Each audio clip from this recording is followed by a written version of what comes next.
Buenos días a todas y a todos.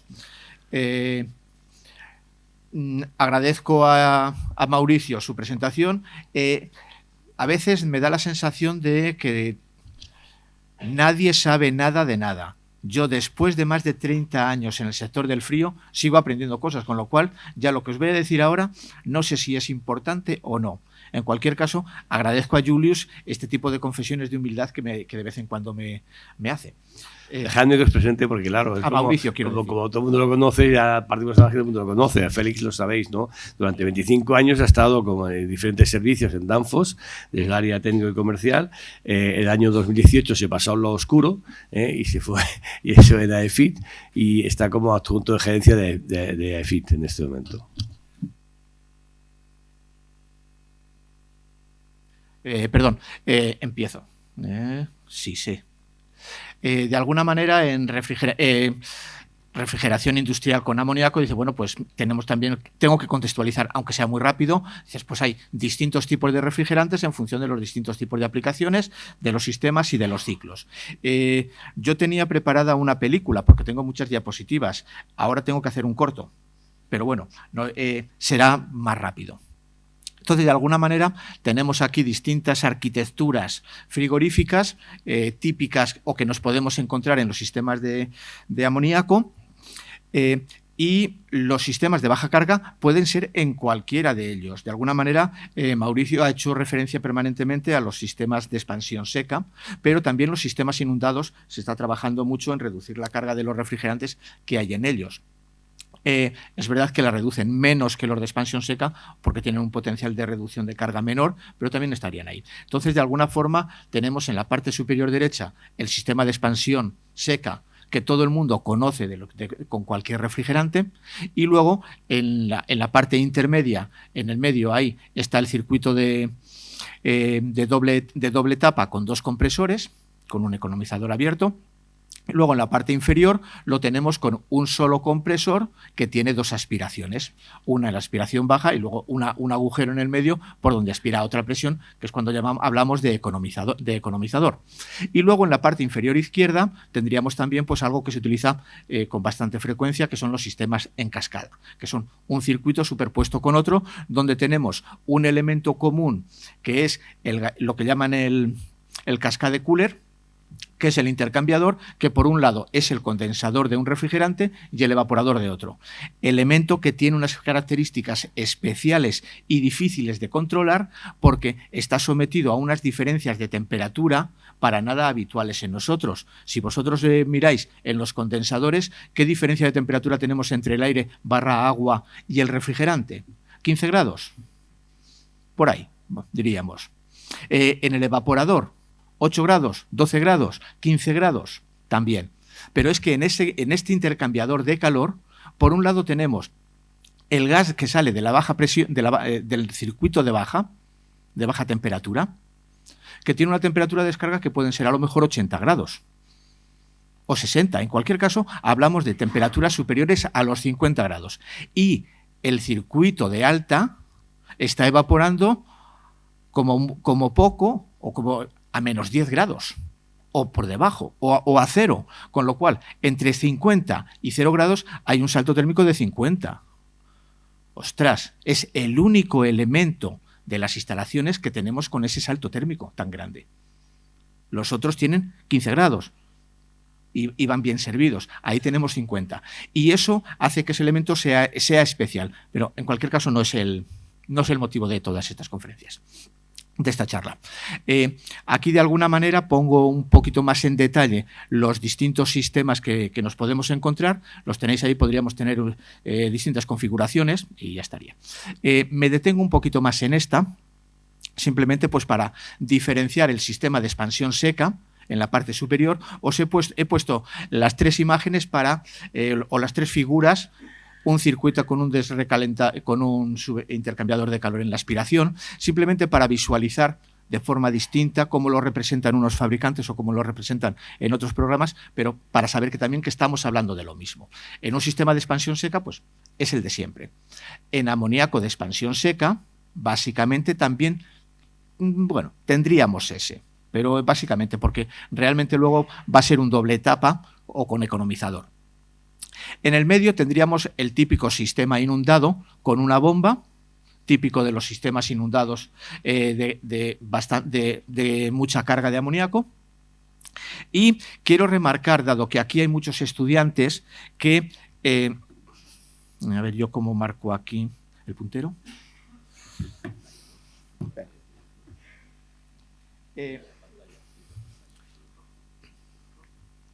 Con el rojo. A ver, uy, qué maravilla, madre mía, qué difícil es esto. Tenemos ahí el punto 5 y el punto 6, entonces la bomba incrementa la presión al punto 6. Y en muchos esquemas de fabricantes, luego van desde el punto 6 al punto 7 con una línea recta así. Y eso induce al error de que la gente cree que ese fluido que va desde el punto 6 al punto 7 es arrastrado por la bomba que le empuja por detrás. Y eso es mentira. Justo cuando entra en el evaporador, esa presión disminuye y vuelve otra vez al punto 5 y luego es aspirado por el compresor. Lo digo para que seáis conscientes de que a veces en lo que nos envía la gente hay simplificaciones que nos pueden conducir a error. Nada es una ciencia, excepto las matemáticas, pocas ciencias hay exactas. Incluso con la estadística también se introduce la incertidumbre. Aquí, de alguna manera, conocemos y representamos como sabemos, pero hay que analizar siempre todo para que esos tipos de problemas no nos afecten. Y luego en la parte inferior tendríamos un sistema inundado de gravedad. Ya he empezado así. Aquí tendríamos otras dos configuraciones, de alguna manera con un economizador abierto y con economizador cerrado. Esto va a ser bastante habitual y si os dais cuenta, en el medio tenemos un compresor con dos aspiraciones. Eso va a ser bastante habitual en estos sistemas. De expansión seca estará en el evaporador, está la representación ahí con una válvula de expansión termostática, pero bueno, válvula electrónica sería lo mismo. ¿Qué es mejor, el de arriba o el de abajo? Pues como todo tiene sus ventajas y sus inconvenientes. Lo más habitual, ¿qué es? Lo de abajo. ¿Qué es más eficiente? Lo de arriba. ¿Por qué se hace lo de abajo, siendo más eficiente lo de arriba y siendo tan parecidos? Porque los componentes son como muy parecidos. Bueno, pues porque es más fácil gestionar y controlar el de abajo que el de arriba. ¿Cuáles son las cuestiones que hacen la gestión más fácil? Lo ha dicho Giuliani. Perdóname, Mauricio. Entonces, las burbujas de gas en las líneas de líquido, si alguien ve una burbuja de gas en una línea de líquido en algún momento, que no me llame para que le ayude a resolver el problema. Son más listas que yo y las he descubierto en muchos sitios, sé por qué se producen en muchas ocasiones y aún así me ganan de vez en cuando. Entonces, es el enemigo, para mí, es el peor enemigo que he tenido. La humedad, también. Los incondensados, también, pero saldrán más adelante. Entonces, de alguna manera, estaría ahí. Entonces, la razón es esa. Manteniendo una cosa a presión, pues estaría ahí. Y aquí me gustaría jugar un poquitín al juego de los errores. Ahí veis dos figuras básicamente iguales. Y nada más se diferencian en unas líneas.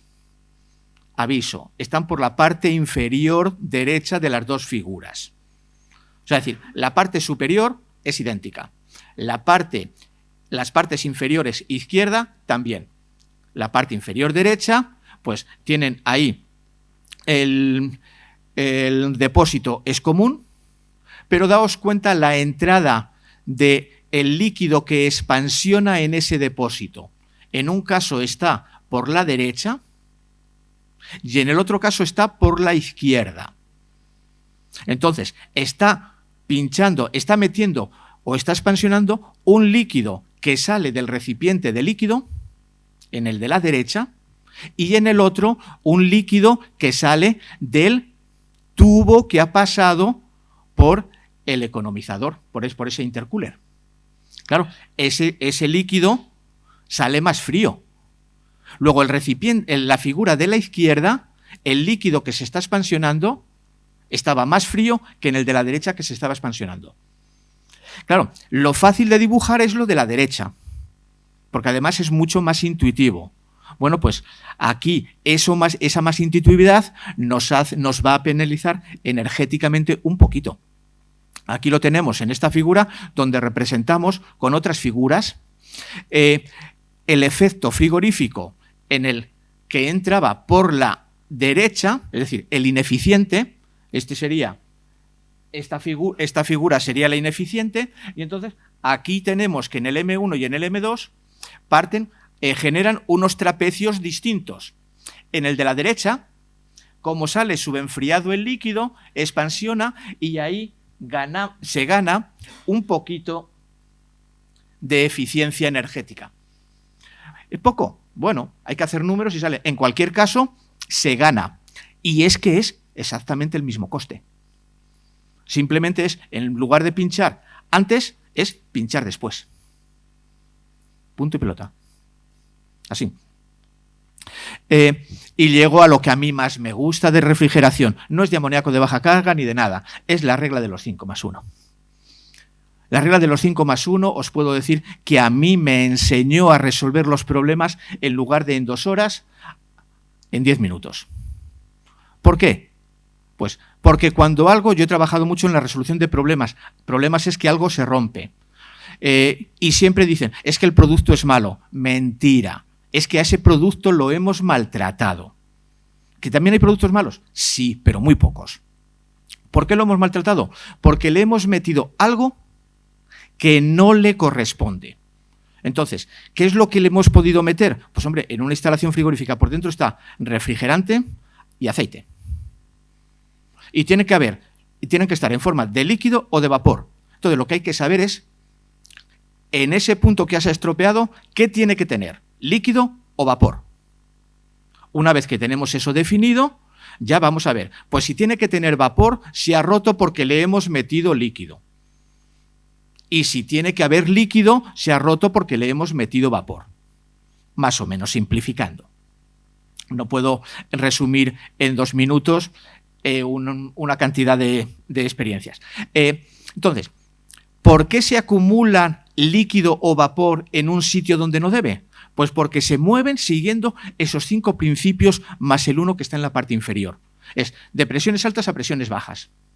Es obvio. Con un globo lo pinchamos y sale. De temperaturas altas a temperaturas altas. Estamos en el coche, estamos respirando, hace calor en el coche con mucha humedad de la respiración y detrás del coche hace frío. Se condensan los cristales, se empañan.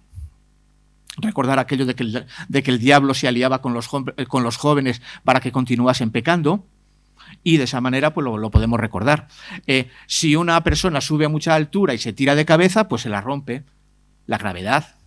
La densidad alta, pues también, es decir, tenemos un vaso de agua y aceite, le echamos aceite, y los que hemos sido cabezones toda la vida decimos, oye, pues si eso es lo que yo he hecho, siempre tengo razón, siempre estoy como el aceite por encima del agua. ¿De acuerdo? Bueno, pues eso también pasa dentro del circuito frigorífico en un cárter del compresor, donde tiene que haber aceite, pero puede llegar un retorno de líquido. Ese líquido que se mezcla ahí ya no es líquido y aceite. Es líquido y aceite. Ya no es ni aceite ni refrigerante. El café es café, la leche es leche y el café con leche es otro producto. Es de cajón, ¿verdad? Bueno, sigo con mi película. Y llega el peor. O el malo, concentraciones altas a concentraciones bajas. Y aquí todo el mundo dice, yo abro aquí ahora un frasco de colonia y todo el mundo huele fantásticamente. Lo huele, tanto si está abajo, si está arriba, a la derecha o a la izquierda. ¿Cómo se puede mover en todas las direcciones? Pues no va a ser por diferencia de presiones, ni de temperaturas, ni de alturas, ni de densidad. Hay otro concepto más, que es concentración, diferencia de concentración. En un punto está concentrado y se difunde hacia donde no lo hay. Todos los gases gozan de esa propiedad. Y eso quiere decir que en el momento que en una instalación tenga una fuga en la zona de vapor, hay automáticamente una entrada de aire con humedad dentro. Eso quiere decir que en cualquier instalación que vayáis de amoníaco y huela algo a amoníaco, dentro hay incondensados y humedad. Y es sí o sí, no hay duda. salvo que hayan hecho una limpieza justo el día de antes y la cantidad que haya sea poca. ¿De acuerdo? Bueno, seguimos. Y luego hay otro más que el aceite además es un imán para el refrigerante, ciertos aceites. Entonces, el aceite chupa al refrigerante, lo disuelve en él y entonces pues se convierte en café con leche, porque lo atrae y lo retiene. Bueno, dicho lo que más me gusta, voy a otras cosas que también me gustan. Hay que tener en cuenta en los diseños una serie de golpes. Los golpes es líquido que va por un conducto y rápidamente es frenado. Eso normalmente dentro del circuito frigorífico, debido a los diámetros, no suele ser muy problemático, y más que debido a los diámetros, es debido a otros fenómenos mucho más gordos, no es problemático. O sea, es decir, si yo tengo que me corto la mano, que el riesgo mío es cortarme la mano, pues pincharme en un dedo no es problema. Pero no es que el pincharme en un dedo sea un problema, no. Es que hay otros mucho más gordos. Entonces, ¿dónde están los gordos? ¿O cómo se deben de evitar? Pues el arrastre de fluidos bifásicos. Esto es más importante en sistemas inundados, pero también aquí puede pasarnos en el evaporador. Julián y Mauricio ha dicho, a mí no me gusta el desescarche por gas caliente. Y claro, y es que hace unas comparaciones ventajosas. Es normal. O sea, dices, si ha tenido problemas con eso, es lógico que no le gusten. Pero luego dice, y yo prefiero el del agua, pero bien hecho. Ajá, con que el desescarche podía estar mal hecho, el del gas caliente. El desescarche por gas caliente bien hecho también es seguro, igual que el del agua. Pero, claro, requiere mayor conocimiento, eso es cierto. Pero bueno, ¿qué golpe podemos tener aquí? Pues mirad, aquí yo tengo, hablo de dos fenómenos. Uno es arrastre de líquido propulsado por vapor. Y luego, choque inducido por condensación. Vamos a verlos. El arrastre condensado, el arrastre de un líquido por un vapor es, yo tengo aquí, en la tubería superior, un artista de frigorista que ha cogido una tubería y en vez de hacer la recta, le ha hecho un sifón. Pues hay artistas en el sector, afortunadamente. Otros lo hacen simplemente porque tienen una viga y hay que salvar la viga. Bueno, vale, son arquitectos y tienen que seguir haciéndolo, tenemos que seguir haciéndolo. En cualquier caso, tenemos, sea artista, sea arquitecto, tenemos ahí un condensado de líquido. ¿Qué le ocurre cuando luego abre la válvula de la derecha y la de la izquierda? Que ese líquido es lanzado por el vapor que entra, porque además estas tuberías están uniendo normalmente la alta presión y la baja presión. Entonces, claro, gran diferencia de presión con líquido arrastrado ahí, cuando luego ese líquido llega a la bomba, ¡pumba! ¿Qué le pasa a la válvula? Pues que se rompe o se puede romper, porque además pega un golpe, hay una vibración, revienta la tubería. ¿De quién es la culpa? Coña, pues está muy claro, la válvula no ha aguantado el golpe.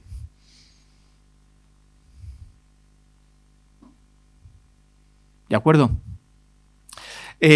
La visualización del colapso de vapor. El colapso de vapor es cuando yo tengo líquido en una tubería, un evaporador, que le vamos a hacer el desescarche por gas caliente, y en esa tubería no hemos eliminado todo el líquido porque no es fácil recoger todo el líquido del amoníaco. Entonces, queda ahí. Le metemos el gas caliente, normalmente pues como en contracorriente hacia el evaporador, pero bueno, también podría ir en equicorriente. ¿Qué nos encontramos? Líquido muy frío y vapor muy caliente. ¿Y alguno de vosotros ha tomado café con leche en un bar? ¿Cómo calientan la leche? Con un chorro de vapor que le meten al ese y hace un ruido, que no es el ruido de un soplar con una pajita. Con una pajita yo soplo en un vaso de agua y suena. Cuando le meto ese chorro de vapor no suena igual, porque es que ahí hay colapsos de vapor y vemos que el tubo vibra.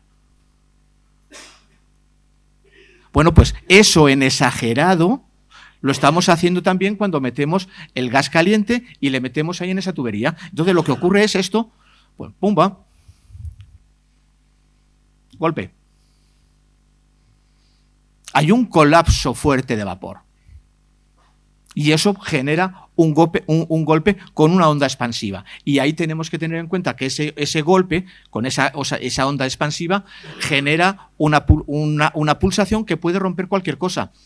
La fuerza de impulsión dependerá de la diferencia de presión y de la superficie de la tubería. Si la tubería es muy pequeña, aguantará. Si la diferencia de presión fuese pequeña, aunque la tubería sea gorda, también aguantará. Con lo cual, esa formulita nos da las soluciones para hacer esto de forma correcta. Y haciéndolo bien, pues estaría ahí. Pero bueno, de alguna manera, seguimos, que ya voy mal de tiempo. Los sistemas de baja carga nos los encontramos en expansión seca, pero también en sistemas inundados. Van a tener controles, válvulas solenoides, válvulas electrónicas, controles electrónicos, detectores de título. Voy a dar algunas pinceladas sobre ello, estaría ahí. Este circuito ya lo ha marcado antes, ya ha aparecido Giuliani. Yo, de alguna manera, al venir aquí, pues he intentado ir a las mismas fuentes, de alguna forma, de la tecnología que se está desarrollando por estos lugares. Y dice, bueno, pues tenemos aquí un sistema donde he identificado ahí que había un compresor. Si os dais cuenta, este compresor tiene dos bocas, una en la aspiración y otra por el agujero lateral. Y el del agujero lateral estaría de alguna manera aquí con... Yo había dibujado antes unos depósitos donde había unos intercambios y bueno, pues ahí es un intercambiador de calor que es básicamente el mismo concepto. Entonces estaría ahí. Y el desescarche aquí lo hacen para evitar todos estos problemas. Dices, bueno, y para no darle la razón a Mauricio, pues lo vamos a hacer con glicol caliente, para que no tengas que entrar ahí el agua. Y dices, bueno, pues todo el mundo tiene derecho a aportar y a dar una solución complementaria. Esto de alguna manera es el mismo circuito y yo aquí me he permitido la licencia de coger y decir, hombre, si he jugado antes al juego de los errores, yo también quiero aportar algo. Entonces digo, oye, táchame la toma del vapor que había del líquido que había en la parte superior y ponla en la parte inferior. He cogido un copia-pega y digo, ya es fácil. Y simplemente cambiando esa tubería de sitio, ganaremos un poquitín. ¿De acuerdo?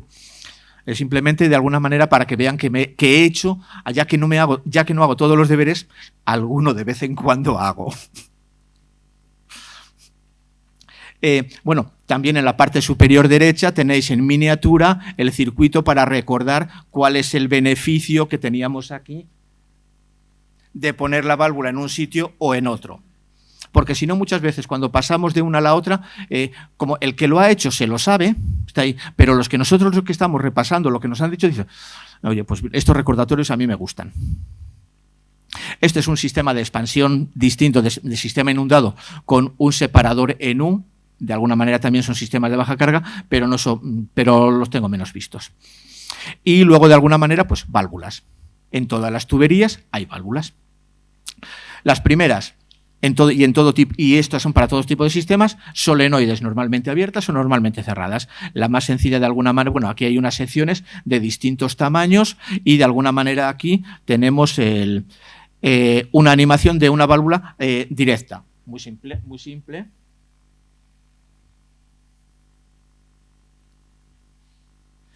Como vais viendo, según le doy al botón, pues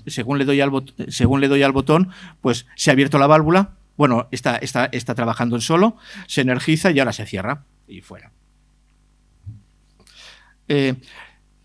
¿Cuál es la válvula servoaccionada más sencilla que conozco yo? Probablemente muchos de vosotros también. Pues el grifo de una ducha. Pero a que casi ninguno lo habíais pensado. Claro, yo lo pensé después de mucho tiempo, porque dices, ¿y cómo cuento esto a la gente para que de alguna manera esté? Y digo, pues, hombre, si en la ducha se canta y hay que hacer las cosas amenas, pues oye, estaría ahí.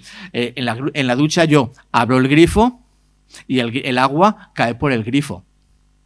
Cuando luego tienen un mando para subirlo hacia arriba y entonces se desvía el agua hacia la ducha. Lo tenemos ahí en la parte media. Y luego después, cuando queremos cerrar, pues cerramos y ya está. Pero si el grifo está muy poquito abierto, aunque yo esté levantado, se baja hacia abajo. Es decir, que la piececita que se sube para arriba, que nosotros la hacemos con la mano, ¿quién la mantiene elevada? El agua que sale. Si ese agua es muy poca, se cierra. Eso es un servoaccionamiento manual. Pues así funcionan las válvulas solenoides que tienen un diafragma.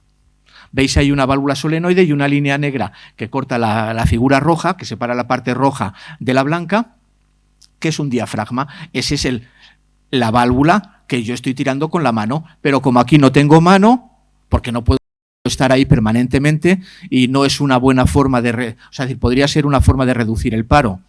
Dices, tener en cada válvula de estas a una persona para que levante y baje. Dices, pero es muy... Pues no es eso. Se buscan automatismos y entonces dice, bueno, pues le ponemos ahí una bobina, un electroimán que tire y con una orden eléctrica, que además ya como tenemos tanta inteligencia, todavía no artificial, pero en los autómatas programables y cosas de estas, perfecto, lo hace. Y entonces sale esta animación. Se levantará ahora mismo, le daremos tensión, se levanta la parte central y permite el paso por ese agujero pequeño del medio. Pasado el tiempo, sube el diafragma y pasa por debajo. Y para cerrar, pues el proceso inverso. Cierra en el medio, sube la presión encima. Si os dais cuenta, o si habéis sido muy observadores, habréis visto que cuando estaba la válvula abierta, en la parte superior del diafragma no era completamente rojo. Repito. O sea, porque no... Si no se avisa, pues no es difícil esto. Cuando esté la válvula completamente abierta, veréis que encima del diafragma el color es rojo, pero no completamente. Se queda un poquitín decolorado, lo veis. Y ahora, cuando se cierra del todo, se vuelve colorado y esa presión que ha entrado para arriba estaría ahí. También eso, por ejemplo, dices, si una válvula solenoide pasa muy poco caudal, no entra caudal en la parte superior y no se cierra. Y eso puede provocar que haya válvulas que no se cierren. Por eso siempre, a mí me habréis escuchado, es que las válvulas solenoides hay que calcularlas. ¿Cómo? Pues con el diámetro de la tubería, ¿jo? Pues bueno, pues si lo queremos hacer así, ya sabemos que lo estamos haciendo mal. ¿Que funciona? Pues claro que a veces funciona. Pero lo suyo es calcularla para el caudal que tiene que pasar. Porque tiene que pasar un mínimo de caudal para que eso vaya bien. Válvulas solenoides y... madre mía, qué mal, qué mal, qué mal. Como decía Mauricio, esto lo tenéis y lo podéis leer. Expansión electrónica. De alguna manera, ¿qué es lo que hacemos en el diagrama de Molière? Con los sistemas inundados y la expansión electrónica, lo que realmente podemos hacer es pasar de la línea en rojo que está en la parte inferior de ese trapecio a la línea verde que está un poquito más alta. ¿Por qué? Porque aprovechamos mejor el evaporador. Y al aprovechar mejor el evaporador, se puede aumentar un poquito la superficie. Perdón, la temperatura de evaporación. Y eso estaría ahí. Y eso hay que hacerlo con una serie de algoritmos, etcétera, etcétera, etcétera. Y vamos a intentar entrar en los algoritmos. Pero para eso decir, ¿qué es un evaporador? Un cazo hirviendo. Y un cazo hirviendo pues está formando una espuma y tiene una serie de características. Y se forma una curva dependiendo de la cantidad de calor que yo le he dado al cazo que me va indicando lo que es. Y claro, no es lo mismo calentar agua que calentar leche. Y no es lo mismo calentarla en una cacerola que en una paella. Quiere decir que la forma, la geometría, la naturaleza del fluido, aditivos, el tipo de refrigerante, afecta a cómo se forma esa curva. Que esa curva se llama la curva MSS de la mínima señal estable, que es lo que ocurre en un intercambiador de placas, que es un ejemplo muy bueno para ver cómo se produce esta ebullición. Donde aquí, siempre que tengamos un intercambiador de placas en sistemas inundados, en gravedad, siempre en equicorriente. Siempre nos han dicho los intercambiadores de placas en contracorriente para aprovechar mejor el salto térmico. Sí, pero ya sabéis que toda regla tiene una excepción. Bueno, pues, o alguna excepción. Pues aquí hemos encontrado una de ellas.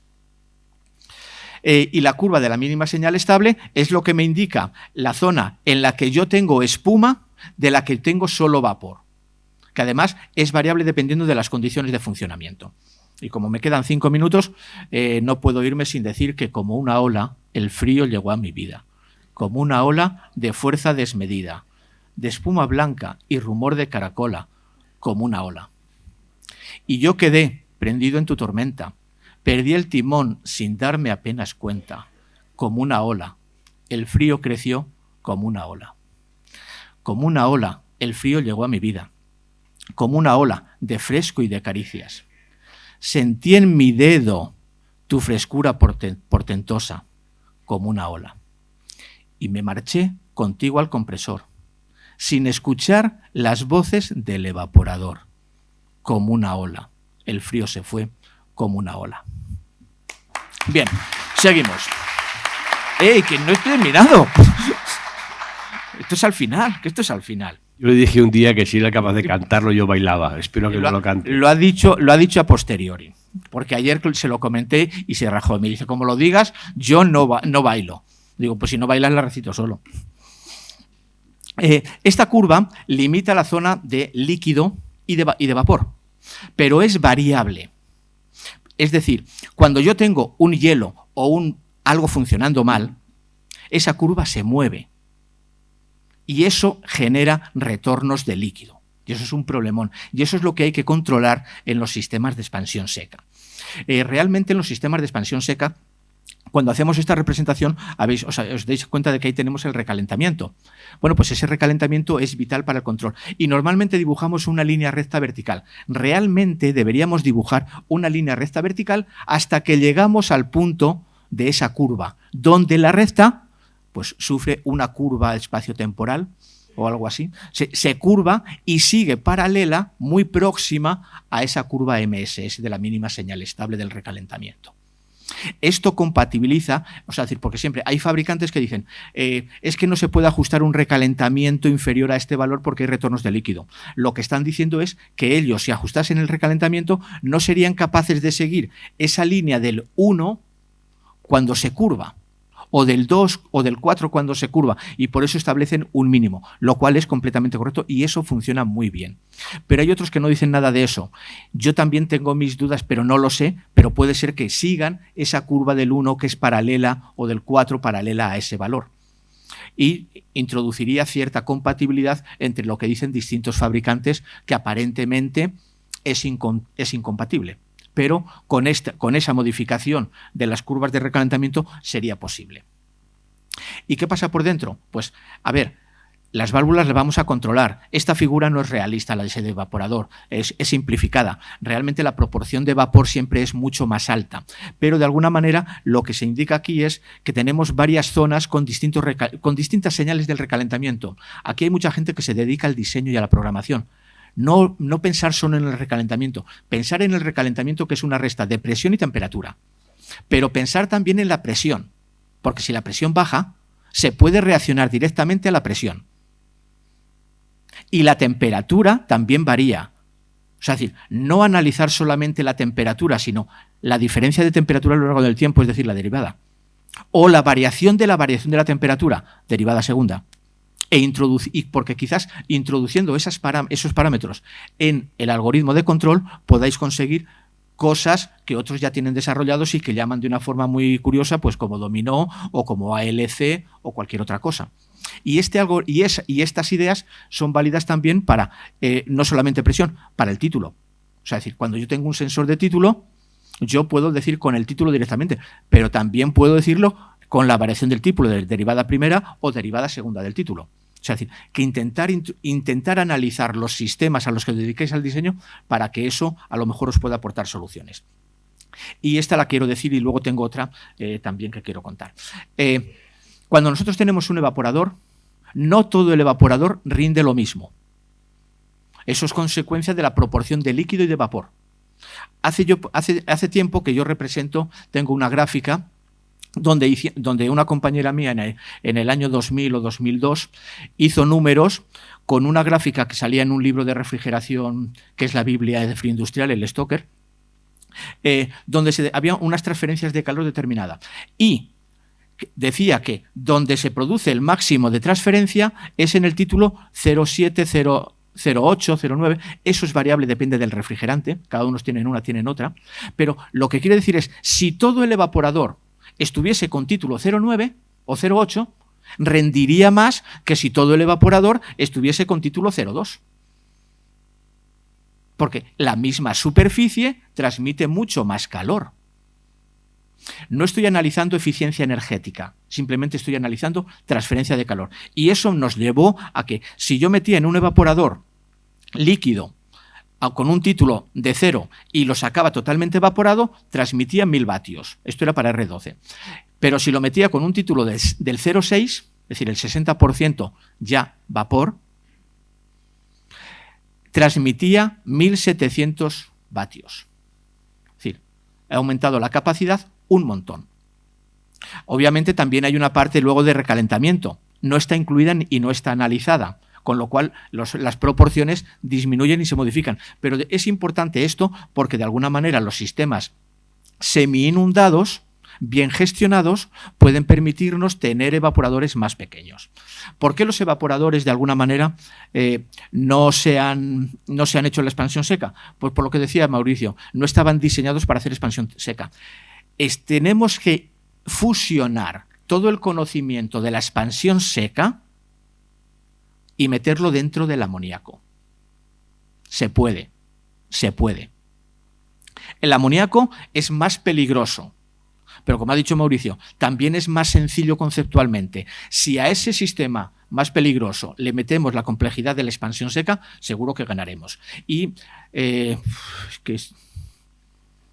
no coge tiempo, hay que respetar. Y hay una cosa que quiero decir, válvulas, distintos tipos de válvulas. Aquí tenéis animaciones. Aquí tenemos válvulas motorizadas y todo el mundo puede pensar, las válvulas motorizadas abren de entre el 0 y el 100%. Claro que sí, pero cualquier válvula y cualquier elemento de la instalación tiene que estar acoplado a lo que va a pasar por ella. Es decir, yo no puedo poner una válvula que tenga un caudal que varíe del 0 al 1000 y tener un evaporador que nada más admita 100. Si yo tengo una válvula que va de 0 a 1000 y el evaporador de 0 a 100, tengo que hacer algo para acoplarlas, porque si no, pues hago el gili. Otra cosa, aquí yo, por ejemplo, puedo tener válvulas donde tienen el mismo KV, una válvula es de control y otra es de regulación. Aquí, por ejemplo, os he marcado una válvula que tiene un KV de 17 y otra que tiene un KV de 15. La B es de expansión, la de 17 es de expansión y tiene el cono que veis en la parte superior que parece un obús. Y la de control tiene esa corona de la parte inferior que tiene 15. Uno dice, yo necesito 14, pues voy a poner la de 15 para expansionar. Pues no. Si es de expansión, hay que poner la de expansión, aunque sea mayor. ¿Es que el criterio debe ser el KV? No. Si una válvula está diseñada para una función, tiene que utilizarse para esa función. No vale utilizar una válvula de regulación de control como expansión. No están preparadas para eso. Y entonces eso hay que tenerlo en cuenta. Y otra cosa, tremendamente importante, que además esto no está escrito en pocos sitios y mucha gente no lo dice. Histéresis en válvulas electrónicas. ¿Qué es la histéresis? Muchos conocemos la histéresis eléctrica, que era una curva y luego que, según se iba en otro sentido, seguía otra curva. Bueno, pues esto en una válvula se manifiesta, por ejemplo, cuando yo tengo unos engranajes. Si yo voy en una dirección, tengo un movimiento y entonces arrastro. Pero cuando voy en sentido inverso, tengo que recorrer un poquito de espacio sin hacer fuerza. Eso hace que la señal de control lo pueda perder. Y todos sabéis que las válvulas electrónicas, muchas veces dices, hay que recalibrarlas de vez en cuando o tienen un autocalibrado cada cierto tiempo. Bueno, pues una de las razones es esa. Esa es una histéresis que, como es mecánica, nos es muy fácil de entender. Pero hay otra, electromagnética. Es exactamente igual.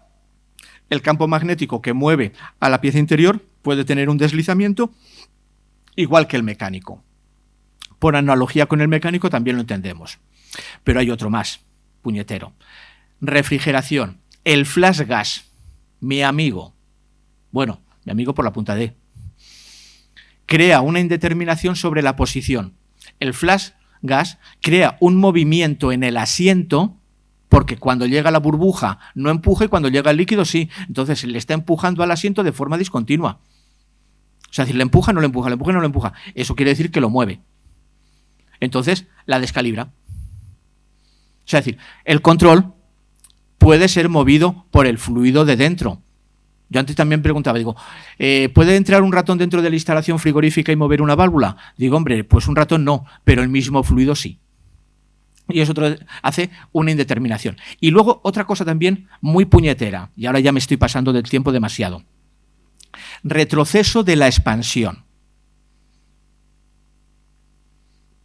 ¿Cuánta gente, aquí que levante la mano izquierda, había escuchado hablar del retroceso de la expansión antes de ahora? 1 por allá al fondo, 2, 3, 4, 17, 42. Bueno, ¿quién no había escuchado? Porque si los otros están dormidos, pues es que están dormidos. Vale. Importante, es un concepto importante. Cuando nosotros tenemos en el condensador, está trabajando la instalación en el condensador, tenemos una presión. ¿Quién define esa presión? Pues podría hacer la pregunta a todo el mundo y todo el mundo se callaría porque todos sabemos que es el aire exterior o el agua exterior. ¿De acuerdo? El refrigerante del condensador define la temperatura que tengamos ahí junto con el diseño para el salto térmico. ¿Quién define la temperatura de evaporación? Pues el producto que tenemos que conservar. Es de así. Luego, entre los dos puntos tiene que haber una diferencia de presión siempre mínima. Y entre medias de esos puntos están la tubería de líquido, la válvula de expansión con su evaporador y la tubería de aspiración y la tubería de líquido hasta el evaporador. Por la tubería de líquido hasta el evaporador siempre va una mezcla de líquido y de vapor. Y es una carga una pérdida de presión considerable. En la línea de líquido suele tener poca. Y entonces, ¿quién genera esa diferencia de presión? La válvula. Entonces nosotros ponemos ahí una válvula electrónica. Esta que he dicho que va de 1 a 1000, cuando el evaporador va de 1 a 100. Es decir, si yo a esa válvula la abro solamente hasta 100, se acopla bien al evaporador y me genera esa diferencia de presión. Con lo cual, la caída de presión en la línea de líquido tiene un valor, la válvula genera lo que tiene que generar y luego la de mezcla también. Si esa válvula yo ahora la abro a 1000, está mucho más abierta, sí o sí. Entonces, el agujero es mucho más gordo, la caída de presión que genera esos 100 unidades de líquido que tienen que pasar es mucho menor. ¿Estamos de acuerdo? Porque el agujero lo he abierto 10 veces. Luego la caída de presión por ahí disminuye. Sin embargo, la presión en el condensador y en el evaporador sigue siendo la misma. Anda la leche. Tengo la presión en el condensador y en el evaporador la misma y ahora la válvula me genera muy poquita diferencia de presión. ¿Dónde se genera esa diferencia de presión que falta? Porque si el condensador tiene una fija y el evaporador también, pues en lo que hay entre medias, en la línea de líquido. Y ese líquido lo que hace es formar burbujas. Y esas burbujas, ya he dicho, flash gas. ¡Qué alegría! Vamos a darle alegría al asiento. Y lo movemos y lo descalibramos. Solución. El controlador tiene que tener ese máximo de 100 grados. Si yo no le dejo pasar de 100 grados, de esos 100 unidades de capacidad que tiene que tener. Es decir, la válvula no puede abrirse más de eso. La válvula lo debe de saber y el controlador también. Y con eso se resuelve. Esto yo, por desgracia, lo he padecido. Y los que no lo han sabido, antes o después lo han padecido. ¿Y qué ocurre? Que han cambiado a válvulas en su momento de la competencia de Danfoss, que tenían principios ligeramente distintos y a lo mejor lo solventaban. Pero antes o después también luego les volvía a salir. Claro, como lo habían padecido con unos, ya en los otros empezaron a poner las soluciones. Dice, pues sí, no parece absurdo lo que dices de acoplar y demás. Perfecto. Y de 5 minutos de más, perdonadme. Lo siento. Venga.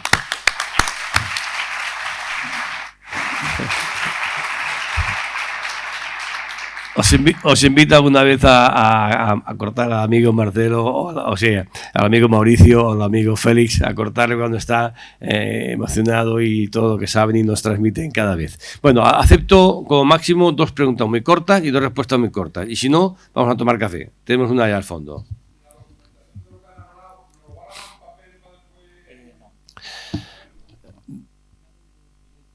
Perdón, cada ponente tiene una presentación, entonces en algún caso pues capan parte de la información porque lógicamente es confidencial para este curso y otros podrán pasarla. Ellos tienen la potestad de decidirlo y nos envían o entera o una parte de ellas. Tienes que comprender porque representan a empresas y por tanto hay alguna que es confidencial.